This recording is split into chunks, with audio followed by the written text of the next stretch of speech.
Um gordinho fedido que sofria maus tratos em seu colégio foi transferido para um mundo de magia mágica e acaba fazendo com que uma gorila se apaixonasse por ele acidentalmente. Mas o que ele não esperava era que em certo momento essa gorila acabaria se transformando em uma linda garota de cabelos vermelhos, que por sinal ainda queria se casar com ele. O anime Shinka no Mi de 2021 vai nos mostrar as loucas aventuras que esse prota vai vivenciar.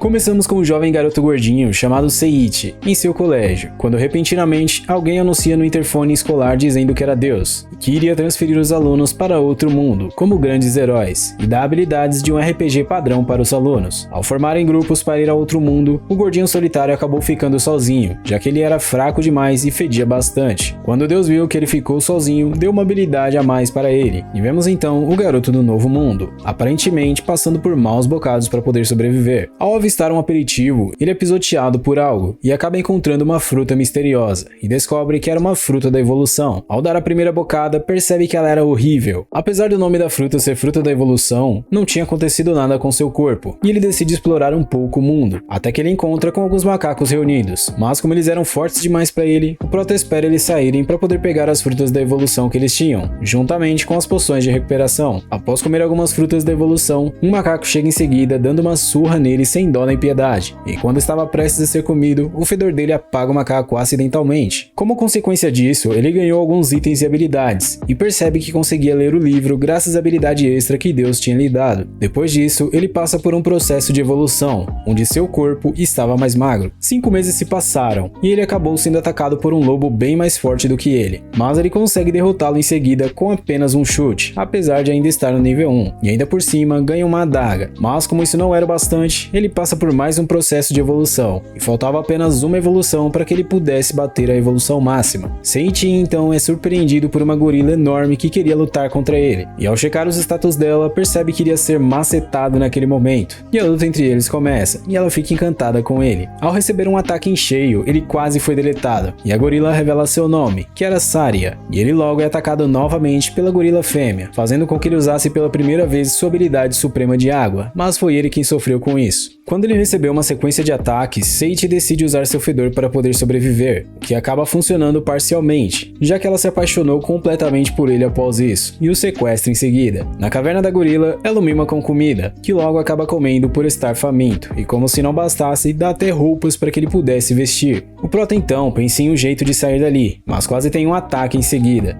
Enquanto a gorila caçava alguns peixes, ele aproveita a oportunidade para dar o fora dali, mas é cercado por uma aranha gigante que é deletada com apenas um soco de Saria, e ele acaba tendo seu coração acelerado por um curto período de tempo. Logo vemos um esqueleto misterioso querendo que alguém salvasse ele das trevas, e voltando para a caverna, Saria menciona sobre as frutas da evolução, e revela que se alguém comesse 11 frutas daquela, a pessoa morria, e percebemos que Seiichi já estava com o pé na cova, juntamente com a gorila, e Saria não tirava o casamento deles da cabeça. Em certo momento, ela sai para poder caçar, e ele se aproveita disso para poder fugir dali mais uma vez. Agora vemos os alunos da escola que estavam de saco cheio de ficarem ali apenas treinando para poder derrotar o Lorde Demônio. Voltando para o prota, ele é perseguido incansavelmente por Saria, que tenta avisar a ele que aquela direção que ele estava indo era perigosa, mas ele não ouve e acaba chegando em uma caverna misteriosa, onde ao entrar, ele se depara com o esqueleto que vimos anteriormente, e vemos que o esqueleto era um Lorde das Trevas, de nível superior. Seguido disso, a batalha entre eles começa, mas Saria foi ferida no lugar do prota. Antes que ela falecesse, ela revela que possuía uma habilidade que permitia que ela permanecesse naquele mundo por um período de tempo, mesmo após falecer. E ela pede para que ele sorrisse naquele momento de tristeza, fazendo com que ele assim entrasse em modo fúria e lutasse a sério com o Lorde das Trevas, acarretando assim na derrota completa de seu adversário antes que o tempo de Saria acabasse. Depois de derrotar o Lorde, ele vai até a gorila que estava prestes a desaparecer, mas antes disso acontecer, ele acaba dando um beijo de despedida nela, permitindo assim que ela se transformasse em uma linda garota de cabelos vermelhos. Ao abrir o baú de recompensas, ele entrega algumas roupas para Saria vestir, e agora ele começaria sua última evolução finalmente, fazendo ele ficar bem mais atraente do que o normal. Agora sim é um prota de respeito, e a reação de Saria só confirma isso. Quando ela disse que o seguiria onde quer que ele fosse, aparece do nada um carneirinho bem cute, dizendo ser administrador da masmorra. Ele então dá alguns presentes para Seiichi e Saria, e teleporta eles dali logo em seguida.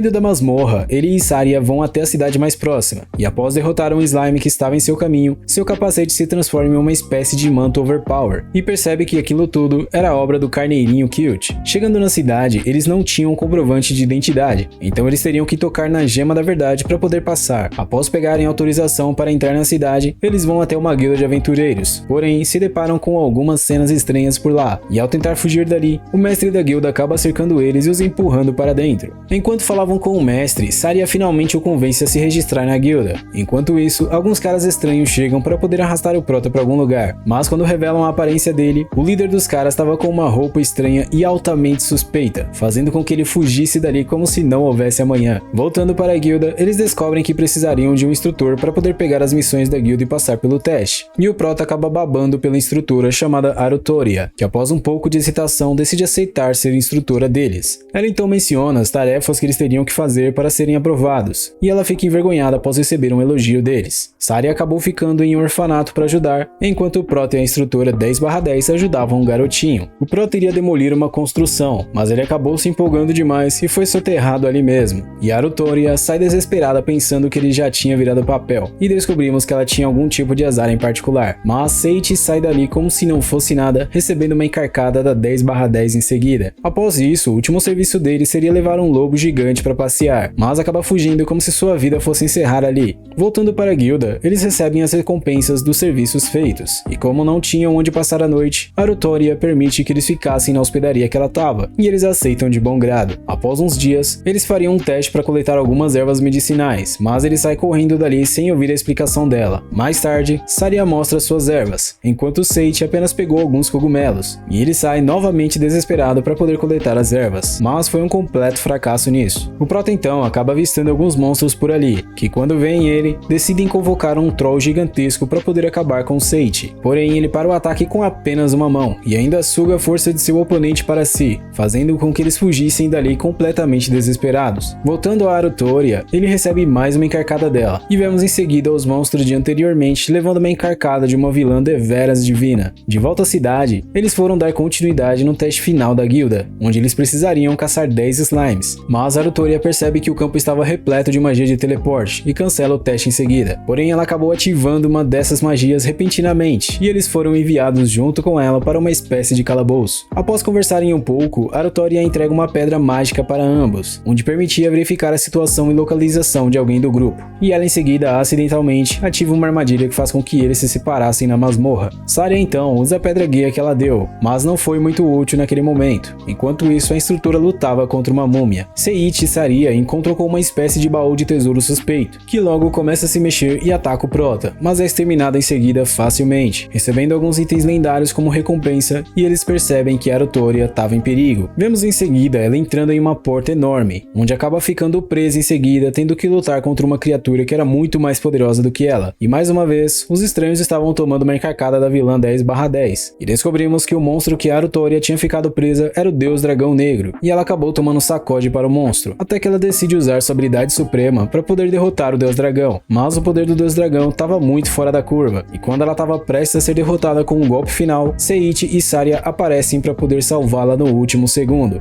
Voltamos com Arutoria sendo salva por Seiichi e Saria, e após dar uma poção de cura para ela, o prota decide enfrentar o Deus Dragão Negro, mas ele acabou tendo mais trabalho do que ele pensava, apesar de ser bem resistente. Em certo momento, Seiichi usou a habilidade suprema de água que ele tinha, cancelando o ataque mais forte do dragão, e ao ficar preso, prestes a ser deletado, ele adquire habilidades novas que o ajudaram a exterminar completamente o Deus Dragão, e como consequência disso, ele ganhou vários níveis, juntamente com alguns itens lendários e uma esfera que permitia que ele usasse magia espacial. Depois disso, o carneirinho aparece novamente, mas dessa vez apenas por uma carta, já que ele estava de férias, e voltando para casa, ele carregava a Arutoria nos braços, que logo começa a brigar com ele, e descobrimos que ela era chamada de portadora da calamidade, com uma sorte de 2 milhões negativados. Ao voltarem para a guilda, Arutoria descobre que para os seus amigos ela não era nenhum infortúnio, e sai dali aos prantos de felicidade. Enquanto o prota ia atrás dela, vemos a vilã 10/10 dizendo que o Deus Dragão havia sido derrotado, e é revelado que ele era o mais poderoso do exército do Rei Demônio. Na cidade, Seiichi encontra com uma amiga de Arutoria, e ela pede para que ele pudesse ficar mais próximo de sua amiga, e ao sair dali finalmente consegue encontrá-la. Arutoria então acaba desabafando um pouco com ele, e Seiichi dá um abraço nela confortando. Seguido disso, isso, Harutoria o agradece, apesar de estar envergonhada com o que ele fez. E para melhorar a situação, ele decide dar um anel para ela que invertia completamente a sorte dela, e com isso ele acabou com a calamidade que ela tinha. Mas ao dizer para eles desfrutarem a felicidade juntos, a situação complicou um pouco para o lado de Harutoria, que sai correndo dali em seguida. Finalmente ele percebe que aquilo parecia mais uma proposta de casamento do que apenas palavras motivacionais, mas no final ele acabou deixando por isso mesmo, e percebemos que o coração de Harutoria acabou ficando acelerado com aquelas palavras. Alguns dias depois, Harutoria não falava com Seiichi por estar bem envergonhado ainda com as coisas que ele disse, deixando ele preocupado com o que poderia acontecer depois. Saria iria visitar o orfanato, então não poderia acompanhá-lo naquele dia, e ele decide ir coletar algumas informações sobre aquele mundo. Ao falar com o chefe da guilda, acabou sendo um completo fracasso na coleta das informações inicialmente, até que o chefe entrega um mapa de uma biblioteca para que ele pudesse descobrir mais coisas. Vemos então um senhor que aparentemente era o rei de algum lugar, ou desejava ser, e aparentemente ele e seu servo estavam planejando controlar os alunos que foram invocados naquele mundo. Voltando à cidade, Harutoria continuava a correr com medo do que ela estava sentindo, e vemos o Prota finalmente investigando mais sobre aquele mundo, e ele descobre que na verdade os que estão do lado do Lorde Demônio na verdade não eram tão maus realmente. Enquanto Seiichi lia alguns livros, ele acabou adquirindo algumas magias no nível mais alto, apenas por virar algumas páginas do livro, Poder do Protagonismo. Saindo dali, ele encontra com uma garota que vendia alguns quadros bem lindos eu diria, e decide comprar um para si. Ele então segue o cheiro de comida até um café, e lá ele encontra com dois senhores, e novamente vemos Harutoria perdida em seus pensamentos, que acaba encontrando com sua amiga em seguida. Seiichi então degusta sua comida como se nunca tivesse comido antes, e Harutoria acaba descobrindo que estava apaixonada por ele. Como ela nunca tinha sentido isso antes, não tinha descoberto por si mesma, e finalmente ela reconhece seus sentimentos, e decide se confessar para Seiichi, e sua amiga decide ajudá-la. De volta ao Prota, os senhores revelam que naquele mundo, o que ele fez era uma proposta séria de casamento. Aparentemente, Seiichi já gostava de Saria, e eles o aconselham a não dar nenhuma resposta vaga, e ser firme em sua decisão. Após sair, vemos que Iranzi era na verdade o rei daquela cidade. Quando ele chega no orfanato, Harutoria aparece em seguida confessando seus sentimentos em seguida, mesmo sabendo que o anel não foi dado a ela com o propósito de casamento, mas ninguém escolhe por quem se apaixonar, e Seiichi acabou ficando perdido com o que fazer em seguida. Saria então aparece, dizendo para que ele aceitasse os sentimentos de Harutoria, já que ela gostava dela também, e ao receber a permissão de sua primeira dama, ele passou a chamar Harutoria de Yaru, e os três ficaram felizes com isso, e do nada apareceram todas as pessoas que influenciaram para que tudo aquilo acontecesse. No dia seguinte, o chefe da guilda diz a ele que ele precisava de um cavalo para poder viajar com mais facilidade, e dá a ele o endereço do local que ele compraria o cavalo em si. Como nenhuma de suas companheiras poderia ir, ele acabou indo sozinho, e chegando lá, o vendedor diz sobre uma copa real que aconteceria naquela cidade, e logo ele mostra alguns cavalos a ele, até que o Prota encontra com uma mula selvagem, onde ninguém tinha domado ela ainda, e enquanto ela espancava o vendedor, ele adquire a habilidade de entender o que os animais falavam, e tem uma conversa nada amigável inicialmente com a mula. Após receber alguns ataques, o Prota decide colocá-la no seu lugar, e ela finalmente o reconhece como seu mestre em seguida, e descobrimos que seu nome era Rurune. Após o vendedor tomar mais uma surra, eles saem dali para comer algumas coisas na cidade, e em certo momento ele se depara com a garota dos quadros novamente, mas dessa vez com um amigo dela. Ela agradece ao Prota pela compra dele no dia anterior, e aparentemente seu amigo estava convidando ela para participar de um concurso de pintura que iria acontecer em breve, mas ela não tinha confiança em suas habilidades para isso. Em seguida, o Prota diz que iria participar da Copa Real, e sugere que ela participasse do concurso caso ele chegasse em um dos primeiros lugares, e aparentemente a moça dos quadros acabou aceitando. O amigo da garota então menciona uma recompensa do quinto lugar, deixando Rurune doida para chegar em quinta posição. Finalmente, no dia da corrida, é revelado que os que chegarem em primeiro lugar poderiam passar um dia inteiro ao lado das Valquírias, e após explicar a rota da corrida, finalmente ela começa. Mas inicialmente, Rurune estava bem cansada, já que não tinha comido nada pela manhã por causa da sua ansiedade pela corrida. O Prota então encontra uma fruta da evolução consigo, e decide dar para sua mula comer. Enquanto isso, a garota que estava na frente invoca alguns lobos para poder atrapalhar seus concorrentes, mas como consequência, ela acabou invocando um lobo infernal de rank A. O Prota então acaba chegando ali rapidamente por causa da fruta da evolução que ele deu a Rurune, e ela acaba derrotando facilmente o lobo infernal que estava por ali, fazendo com que todos os participantes decidissem recuar, já que estavam com medo deles, e com isso, eles conseguiram o primeiro lugar, esquecendo completamente a recompensa que Rurune queria da quinta colocação, e a jovem dos quadros decide participar do concurso de pintura. O Prota então agradece a Rurune pela ajuda dela, e ao abraçá-lo, repentinamente ela começa um processo de evolução, se transformando em uma linda garota igualmente a Saria, deixando ele em maus lençóis com o Aru, que não acredita na história dele até que Saria mostra a ela que aquilo era verdade, deixando ela perplexa com aquela situação, e em seguida saindo dali com Rurune Yune para poder comprar algumas roupas para ela. E de repente algumas valquírias aparecem para buscar Seiichi, mas inicialmente não aparentava ser uma coisa boa que aconteceria. Enquanto isso, vemos a vilã 10/10 dizer que seu nome era Reiya, e vemos vários serviçais do Lorde Demônio se apresentando em seguida, até que a filha do Lorde, Rutia, chega em seguida com seu conselheiro Tóxico. Rutia então diz que quer fazer uma aliança com os humanos, mas o Tóxico acabou indo contra isso e logo ele é ameaçado pelos servos de Rutia, após dizer algo desnecessário, fazendo com que ele saísse dali e seus servos estavam ao lado dela para qualquer decisão que ela tomasse. E logo vemos que o Tóxico realmente estava planejando algo muito ruim para Rutia. Voltamos então com o Prota e as Valquírias, que logo decidem libertá-lo de suas algemas. Aquele passeio na verdade era a recompensa que ele ganhou ao vencer em primeiro lugar na Copa Real, e ele se depara com o treinamento delas acontecendo, onde Louise estava mais macetando as garotas do que treinando realmente. Depois disso, ela decide ter um duelo com Seiichi, que acaba sendo forçado a aceitar. Paralelo a isso, vemos outros alunos do colégio do Prota, mas não tem nada de importante aqui para mostrar para vocês. É só para lembrar mesmo que eles ainda existem, infelizmente. Voltando ao duelo de Seiichi, ele estava conseguindo desviar dos golpes de Louise facilmente, mesmo ela atacando seriamente. E quando ela decide lançar seu melhor ataque, ele acabou adquirindo algumas habilidades de última hora que o ajudaram a vencer aquele duelo sem que ele percebesse, deixando as garotas e até mesmo ele impressionado com o resultado. Louise então decide chamá-lo de mestre após sua derrota, e uma das valquírias chama ele para conversar em particular, e descobrimos que uma pessoa estava planejando um ataque ao rei. É revelado que Louise na verdade era um prodígio desde criança, mas ela não possuía nenhuma habilidade mágica, e logo ela aparece em seguida o agradecendo também, já que por algum motivo em particular ela estava presa ao passado por ser um prodígio, e o Prota decide ajudá-la a treinar, já que era isso que ela queria realmente. Eles então ouvem o grito de uma das empregadas, revelando que o rei foi atacado por alguém, mas elas pedem para que o Prota ficasse por ali, e é claro que ele não iria obedecer, e usa sua habilidade para identificar o paradeiro da pessoa que atacou o rei.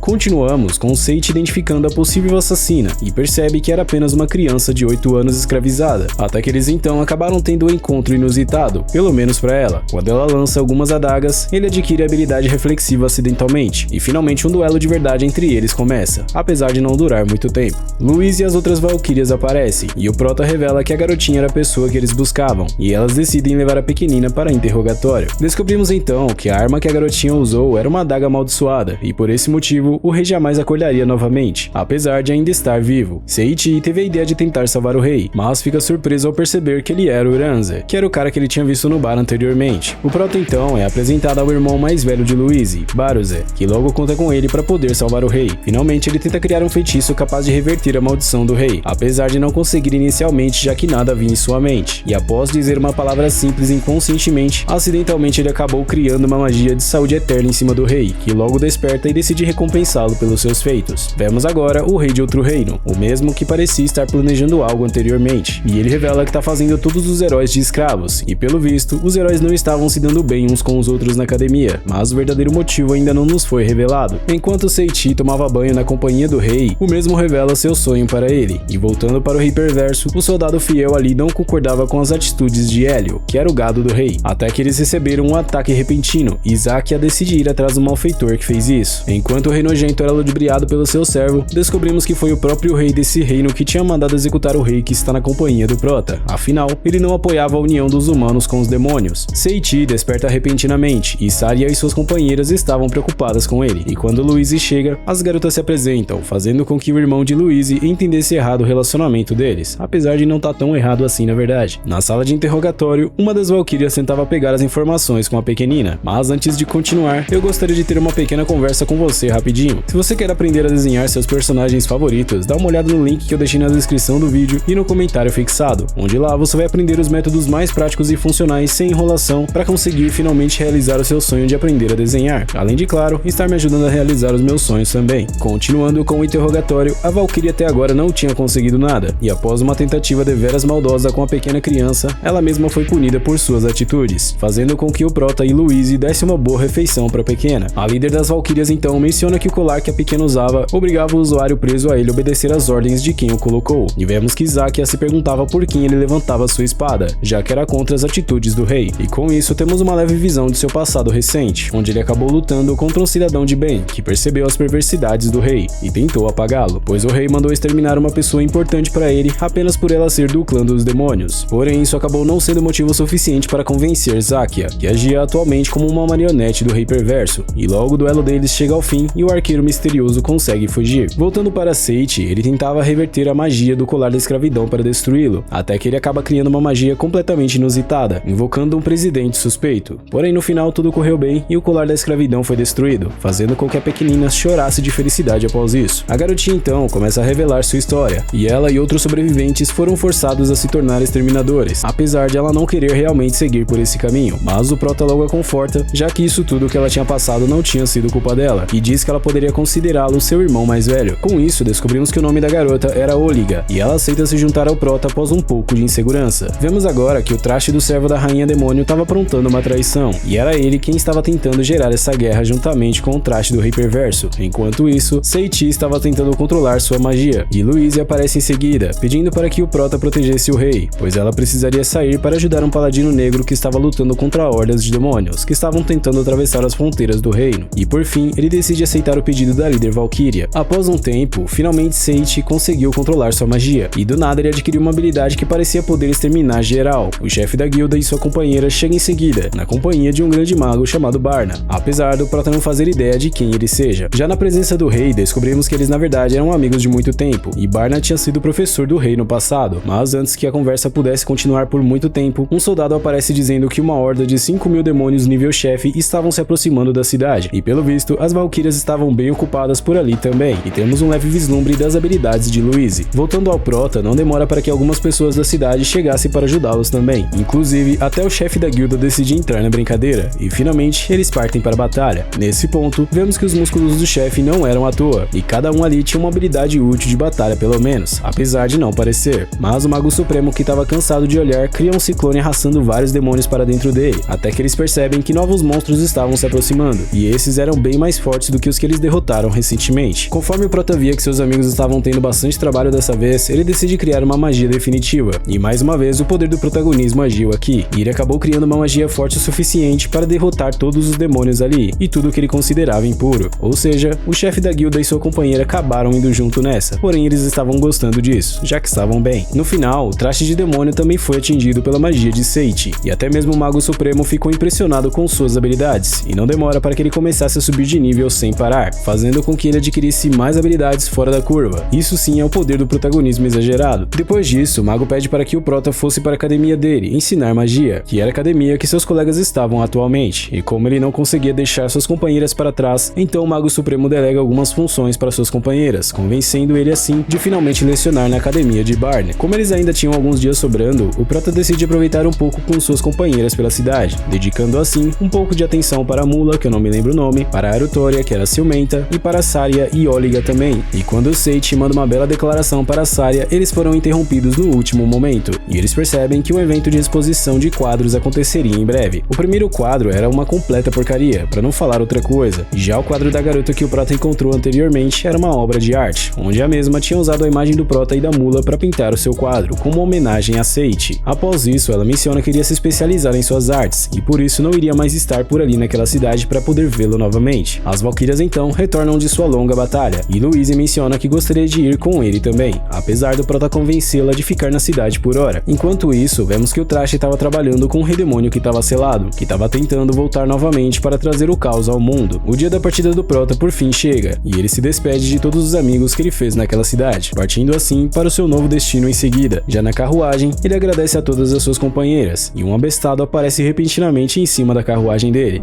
Essa foi a parte final do anime Shinka no Mi, e a segunda temporada desse anime já tá sendo lançada, então se você quer ver a continuação dessa obra, não esquece de fortalecer com o seu like, beleza? Se eu trouxer o resumo da segunda temporada completa também, aí sim eu dou meu veredito se vale ou não a pena assistir essa obra. Se você me assistiu até aqui, eu peço minhas sinceras desculpas a você, por minha voz não estar como normalmente é. Afinal, infelizmente eu acabei pegando um pouco de gripe, mas nem por isso a gente tem que deixar de trabalhar. Foi uma honra e um privilégio ter sua presença comigo até aqui. Um forte abraço e tamo junto! E aí, meu nobre e minha dama, tudo bem? Se você me assistiu até aqui, aproveite para dar uma olhada nesses outros vídeos, assim você pode descobrir um anime novo para assistir e ainda por cima vai estar me ajudando também.